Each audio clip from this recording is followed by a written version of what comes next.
Simply analysis करेंगे Indian metals and फेरोअलॉयज limited. इसका short form है IMFA.in, इसका वेबसाइट का नाम है। इसका शॉर्ट फॉर्म भी इसको बोलते हैं हम IMFA।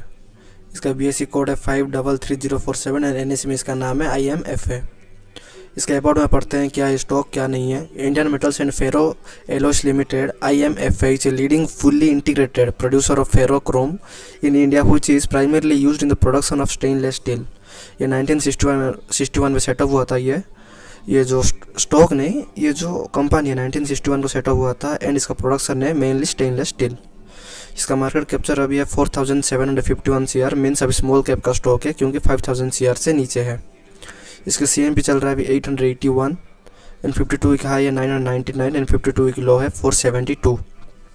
Stock price to earning ratio कितना है 11.6। लोगों के एज्यूम से, इन्वेस्टर के एज्यूम से ये कितना परसेंटेज का रिटर्न दे रहा है। प्राइस टू अर्निंग रेशियो कितना हो रहा है इसका 11.6%। इसके बाद बुक वैल्यू देखते हैं 432। तो फिर सिंपली इसको CMP डिवाइड बुक वैल्यू करते हैं क्योंकि अभी इन्वेस्ट करना लायक है कि नहीं वो पता करने के लिए। 881 डिवाइड 432, 881 डिवाइड 432, 881 डिवाइड 432 कितना आ रहा है सिंपली बताएंगे तो 2.03, मीन्स अभी इन्वेस्ट करना लायक है ये अभी। इसका डिविडेंड 1.67% बहुत अच्छा दे रहा है। बहुत अच्छा नहीं, अच्छा दे रहा है सिंपली बताऊंगा तो। ROC return on capital employed कितना है 23.8%, ये 20% से अबव है तो सही है। ROE रिटर्न ऑन इक्विटी ये 18%, 15% से अबव, ये 3.8% ये भी अबव है एंड ये भी 3.3% अबव है। तो फिर ये हमारा क्राइटेरिया मैच हो रहा है और स्मॉल कैप के हिसाब से ये सही दे रहा है। फेस वैल्यू 10 है, कंपनी का सही है। OPM operating profit margin 5 years का कितना है ऑपरेटिंग प्रॉफिट मार्जिन 20.1%, में लोगों के एज्यूम से ज़्यादा दे रहा है profit margin. INT coverage interest coverage ratio अभी 25 ईयर्स तक है, मीन्स इसके पास फंड है जितना ये 25 ईयर्स तक कंपनी को चला सकता है। डेप्ट टू इक्विटी 1 से बहुत कम है 0.1, रिड्यूस हुआ है डेप्ट इसका भी। EPS अर्निंग पर शेयर कितना रुपीज़ दे रहा है 80 रुपीज़ दे रहा है ये अर्निंग पर शेयर। तो फिर इसका लास्ट 3 ईयर्स का EPS देखते हैं। सिंपली 80.3 है, 80.3 सिंपली माइनस करते हैं लास्ट 3 ईयर्स के EPS के साथ। प्रॉफिट एंड लॉस में जाकर लास्ट 3 ईयर्स का EPS कितना था 2021 को 30.84, 30.84, 49.46, मीन्स ये पर शेयर हमको 49.46 रुपीज़ का ये दे रहा है पर ईयर। इसको सिंपली इसको हम परसेंटेज में निकालने के लिए सिंपली डिवाइड करेंगे लास्ट 3 ईयर्स के EPS के साथ कितना था 30.84 डिवाइड 30.84 जितना आया इंटू 100। तो फिर 160% हमको पर ईयर हमको ये रिटर्न दे रहा है। इसका अर्निंग पर शेयर इसका कितना है 160% है पर ईयर। लास्ट 3 ईयर्स का एनालिसिस करेंगे एंड ये मैं 2024 के हिसाब से ले रहा हूँ लास्ट 3 ईयर्स। 2025 का इसका रिपोर्ट नहीं आया अभी तक इसीलिए। इसके बाद इसका सेल्स ग्रोथ 3 ईयर्स में 14.7% बहुत अच्छा हुआ है, 5 ईयर्स में 11.2%, मीन्स अभी अच्छा हुआ है इसका। इसके बाद एडवांटेज में देखेंगे company has delivered good profit growth दे रहा है क्योंकि इसका सेल्स भी अच्छा हो रहा है तो ग्रोथ तो फिर गुड प्रॉफिट ग्रोथ भी अच्छा ही होगा। 66.8% का CAGR ओवर लास्ट 5 ईयर्स में।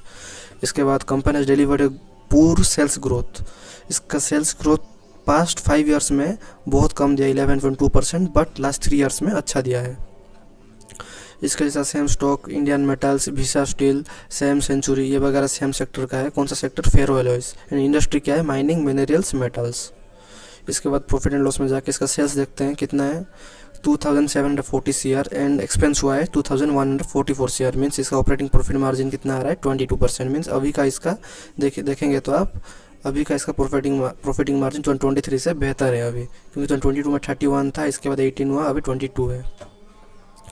इसके बाद इसका शेयर होल्डिंग पैटर्न देखते हैं। प्रोमोटर्स के पास है 58.69%, फॉरेन इंस्टीट्यूशनल इन्वेस्टर के पास है 4.04% एंड डोमेस्टिक इंस्टीट्यूशनल इन्वेस्टर के पास है 0.82%, पब्लिक के पास 36.45%, मीन्स ये अभी इन्वेस्ट करना लायक है इसमें, शॉर्ट टर्म हो या लॉन्ग टर्म हो जो भी हो। But foreign institutional investor, domestic institutional investor नहीं इन्वेस्ट कर रहे क्योंकि अभी ये स्मॉल कैप में जा रहा है ये स्टॉक, इसीलिए प्रोमोटर्स के पास ज़्यादा है एंड पब्लिक के पास ज़्यादा है।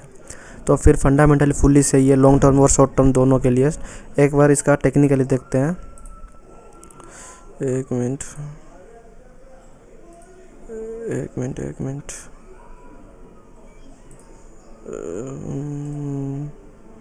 सिंपली अभी इसको सर्च करना पड़ेगा, 1 मिनट।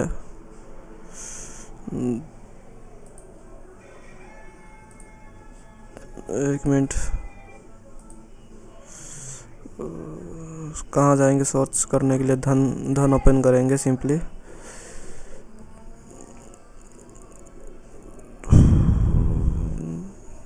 धन के बाद इंडियन मेटल वो सर्च करेंगे, वो स्टॉक जो हमको टेक्निकली चाहिए हमको।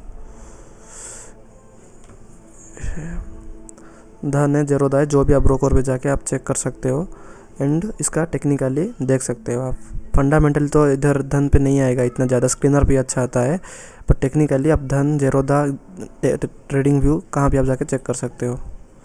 सिंपली क्या था इसका नाम? इंडियन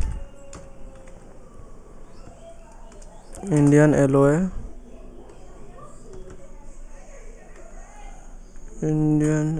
हाँ, इंडियन मेटल्स एंड फेरोलाइज आ गया इधर।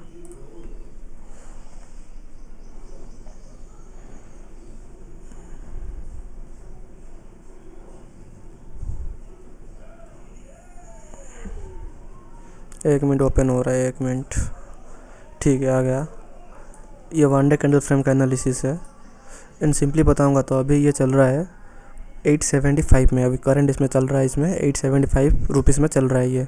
तो फिर सुबह ये बहुत बड़ा गया था, उस सुबह बहुत कितना पॉइंट्स है नीचे, इसका लो आज मारा है 857 एंड ऊपर गया था 932, मीन्स ऑलमोस्ट ये कितना पॉइंट आज गया था ऊपर, मेज़र करेंगे तो सिंपली आपको बताऊंगा मैं। सिंपली यह 75 पॉइंट ऊपर गया था, शायद इसका कुछ रिजल्ट वगैरह आया, कुछ आया है, मेरे को इतना नॉलेज नहीं है अभी। मैं आज रात को एनालिसिस करने के बाद आपको मैं डिस्क्लेमर और कहाँ पे भी बता दूंगा मैं इतना बड़ा आज क्यों इसका मूवमेंट आया था। सिंपली ये 10 जनवरी को एक जो मेरा जो ट्रेंड लाइन नहीं बोला, हॉरिजॉन्टल लाइन जो है, इसको ना ब्रेकआउट किया था। तो फिर ब्रेकआउट करने के बाद मेरे हिसाब से ये जो रेजिस्टेंस में ऊपर था इसका वो भी फॉल हुआ एक बार, फिर रीटेस्ट करने का फिर होगा फॉल हुआ, और इधर से अभी वो इधर तक आ सकता है इसका सिंपली 816 तक। 816 के बाद इधर एक ब्रेकआउट हुआ तो ये हॉरिजॉन्टल लाइन को फिर ब्रेकआउट हुआ तो ये वाला रेजिस्टेंस सपोर्ट को, तो फिर 753 तक आ सकता है। अभी तो फॉल ही होगा शायद बजट डे तक मेरे हिसाब से। मैं कोई सेवी रजिस्टर्ड नहीं हूँ, मैं जस्ट एजुकेशनल पर्पज़ के लिए वीडियो बनाता हूँ। तो फिर मैं बताना चाहता हूँ बजट डे तक ये फॉल ही हो सकता है अभी कितने भी स्टॉक है। तो फिर अभी आप मत लीजिए टेक्निकली, बट फंडामेंटली आप ले सकते हो। टेक्निकली अभी ये फॉल हो सकता है 816, इसके बाद 753 तक, 753, हाँ 753 तक आ सकता है वो। तो फिर टेक्निकली मेरे हिसाब से बाय मत कीजिए, फंडामेंटली आप बाय कीजिए, शॉर्ट टर्म हो लॉन्ग टर्म हो। मेरे हिसाब से लॉन्ग टर्म ही बेहतर रहेगा, स्मॉल कैप का स्टॉक है तो फिर लॉन्ग टर्म भी बेहतर रहेगा। आज के लिए इतना है, लाइक शेयर एंड सब्सक्राइब कर दीजिए। Thank you.